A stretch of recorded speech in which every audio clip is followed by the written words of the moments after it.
9th class का पहला अध्याय संख्या पद्धति।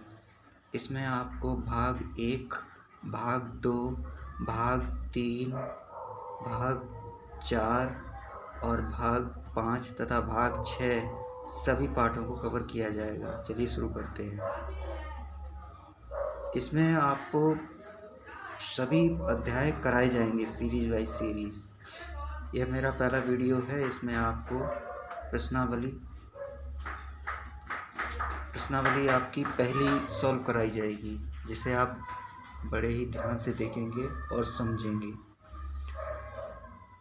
तो इसमें जो भी क्वेश्चन है आपको सभी के सभी यूपी बोर्ड से मिल जाएंगे, तो आप लोग परेशान ना हो, सब देखते रहें, बड़े ही ध्यान से पढ़ेंगे, देखेंगे। तो इसके लिए सबसे पहले हम पहला क्वेश्चन पढ़ने की कोशिश करते हैं। स्क्रीन पर आपको सबसे पहले क्वेश्चन दिखाई दे रहा होगा, क्या शून्य एक परिमेय संख्या है? क्या आप इसे p/q रूप में लिख सकते हैं, जहां p और q पूर्णांक है और q 0 नहीं हो सकता है। ठीक है ना। क्वेश्चन ध्यान से पढ़ेंगे तब आंसर करना शुरू करेंगे। तो p/q रूप में एक शून्य परिमेय संख्या, तो हम देखने की कोशिश करते हैं कि क्या शून्य एक परिमेय संख्या है। चलिए हम लेकर शुरू करते हैं, हल करते हैं। कि सबसे पहले आपको ये देखना है कि शून्य एक परिमेय संख्या है या नहीं है, यह हमें पता करना है। तो आप लोगों ने शुरू की छोटी सी क्लासों में पढ़ा होगा कि शून्य कैसा एक संख्या होती है। तो इसमें पूछ रहा है कि शून्य एक परिमेय संख्या है या नहीं है। अगर है भी तो उसका कारण बताइए। तो शून्य एक परिमेय संख्या है। क्यों? क्योंकि उसे हम p/q रूप में लिख सकते हैं। p/q रूप में लिखने का मतलब है भिन्न बन जानी चाहिए। जैसे आपको सबसे पहले दिखाते हैं। जैसे हमने लिखा है कि शून्य का मान आपने 0 और अपॉन में आप 2 लिख दीजिए, ये एक फ्रैक्शन बन गई। दूसरा आप 0/5 लिख सकते हैं।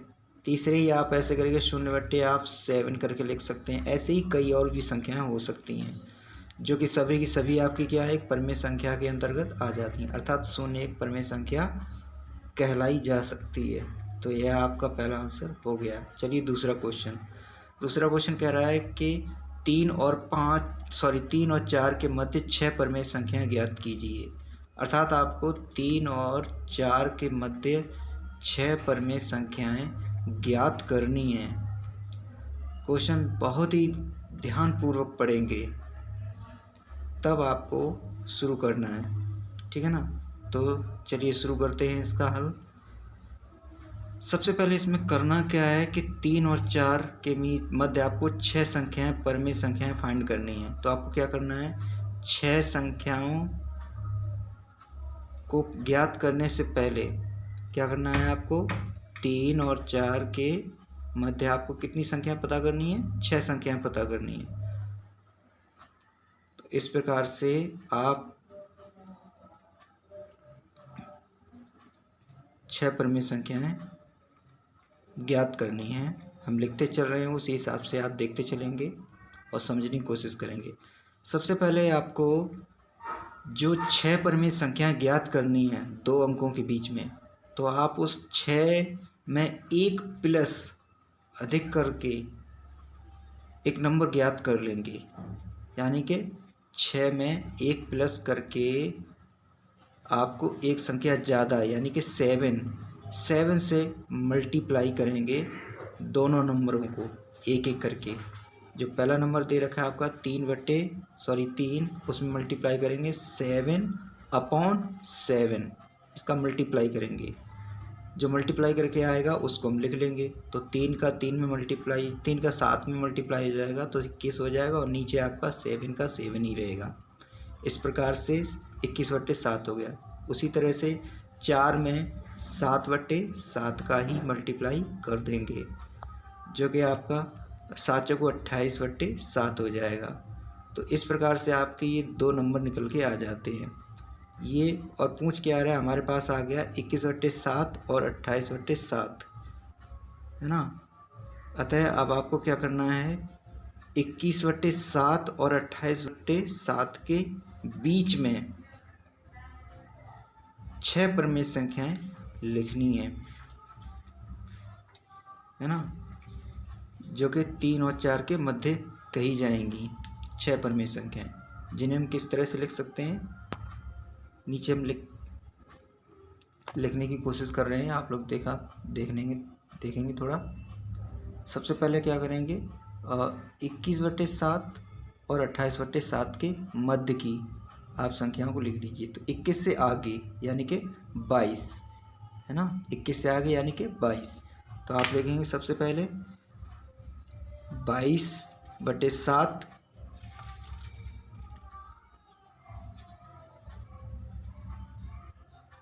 लिखने की कोशिश करेंगे।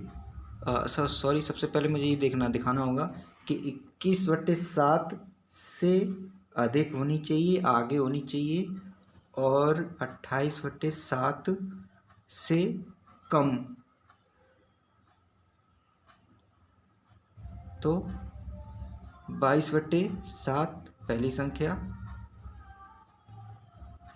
23/7 दूसरी संख्या, 24/7, इसके आगे आप 25/7, ऐसे ही आप 26/7, ऐसे ही आप 27/7। इस प्रकार से आपकी 6 संख्याएं बन जाती हैं, ठीक है ना। 6 की 6 हो गई, जो कि आपकी 3 और 4 के मध्य 6 परिमेय संख्याएं निकल आएंगी, ठीक है ना। इस प्रकार से आपका ये हल हो गया। तो चलिए अब देखते हैं अगला क्वेश्चन दिखाई दे रहा है कि 3/5 और 4/5 के बीच 5 परिमेय संख्याएं ज्ञात कीजिए।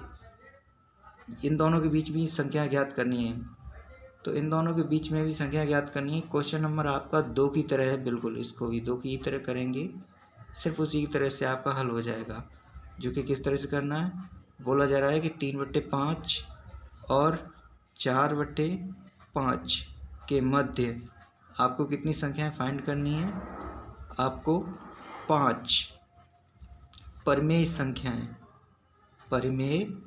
संख्याएं ज्ञात करनी है।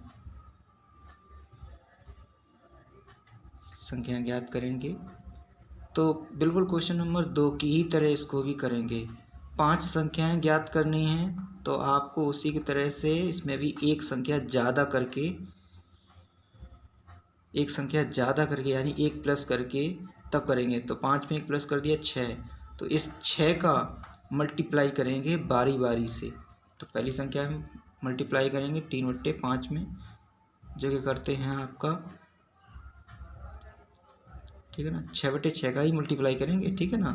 तो 6 का ऊपर मल्टीप्लाई कर देंगे 18 हो जाएगा, और नीचे का मल्टीप्लाई कर देंगे 6×5 30 यानी कि 30 आ जाएगा नीचे।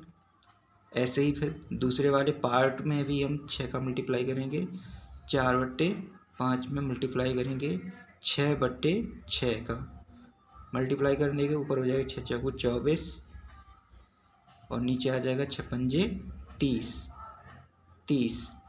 इस प्रकार से दोनों हमारे हर सेम हो गए।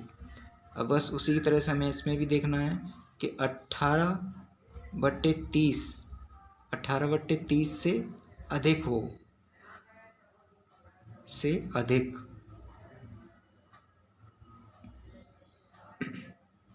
और 24/30 से कम।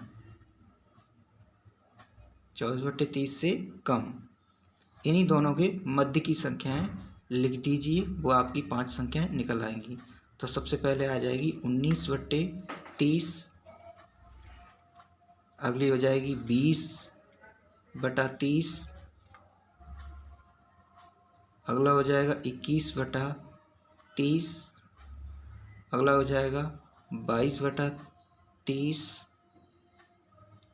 और भी आगे हो जाएगा 23/30।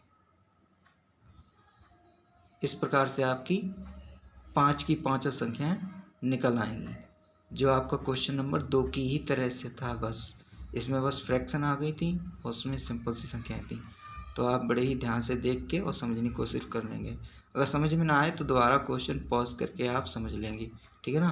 तो चलिए क्वेश्चन नंबर तीसरा देखते हैं। तीसरा नहीं, चौथा क्वेश्चन देखते हैं। ये सही गलत पे निर्भर करता है ना। क्वेश्चन नंबर 4 का पहला बोल रहा है कि प्रत्येक प्राकृत संख्या एक पूर्ण संख्या होती है। इसमें सही और मतलब सत्य और असत्य बताना है कि प्रत्येक प्राकृत संख्या एक पूर्ण संख्या होती है। पहला पार्ट क्या होती है? प्रत्येक प्राकृत संख्या एक पूर्ण संख्या होती है। चलिए देखते हैं, हल करते हैं। प्रत्येक प्राकृत संख्या एक पूर्ण संख्या होती है।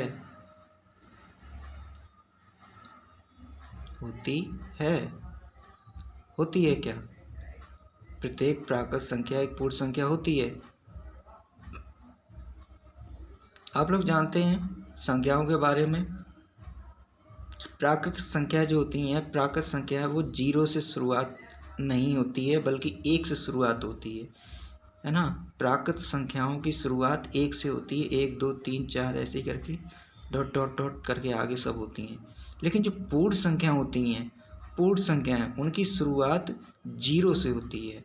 0 फिर 1 2 3 ऐसे करके वो सभी संख्याएं शामिल हो जाती हैं। मतलब जिन संख्याओं की शुरुआत 0 से हो जाए वो तो पूर्ण हो गई, लेकिन जिनकी शुरुआत 0 से ना हो वो प्राकृत संख्याएं होती हैं।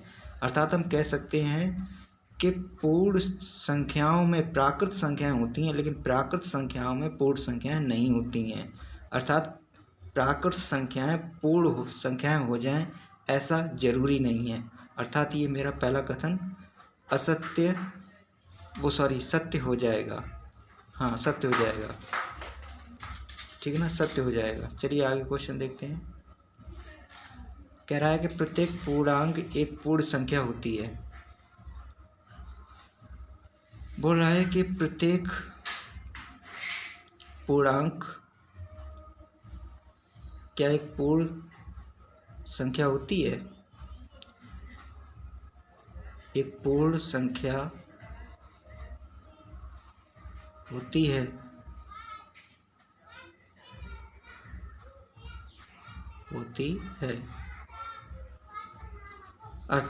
देखिए, प्रत्येक पूर्णांक एक पूर्ण संख्या होती है। सत्य है या असत्य है ये बताना है। हम जानते हैं कि प्रत्येक पूर्णांक जो होता है वो धनात्मक और ऋणात्मक दो प्रकार की संख्या होती हैं। पूर्णांक जो हैं इंटीजर ऋणात्मक और धनात्मक दोनों होते हैं, और इसमें जीरो भी इंक्लूड होता है, जीरो भी साथ में होता है। और ये संख्या पूर्ण मतलब कि निगेटिव भी हो सकती हैं और पॉजिटिव भी होती हैं, दोनों प्रकार की होती हैं पूर्णांक। लेकिन जो पूर्ण संख्या होती हैं वो केवल जीरो से ही इंक्लूड होती हैं, जीरो से ही सब होती हैं और सबकी सब धनात्मक होती हैं, ऋणात्मक नहीं होती हैं पूर्ण संख्याओं में। और लेकिन जो पूर्णांक होते हैं वो ऋणात्मक में भी हो सकते हैं और धनात्मक में ही हो सकते हैं, दोनों प्रकार के होते हैं।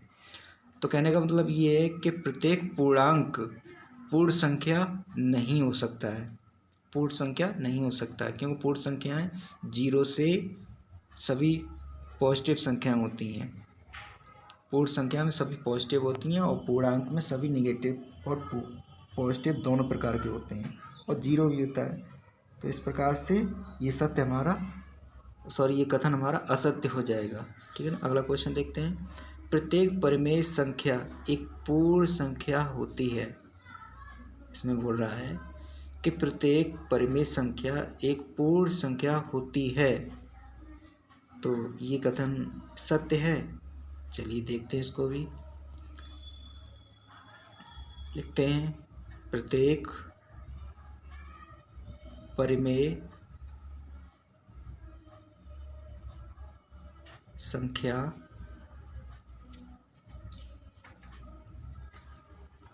एक संख्या एक पूर्ण संख्या होती है।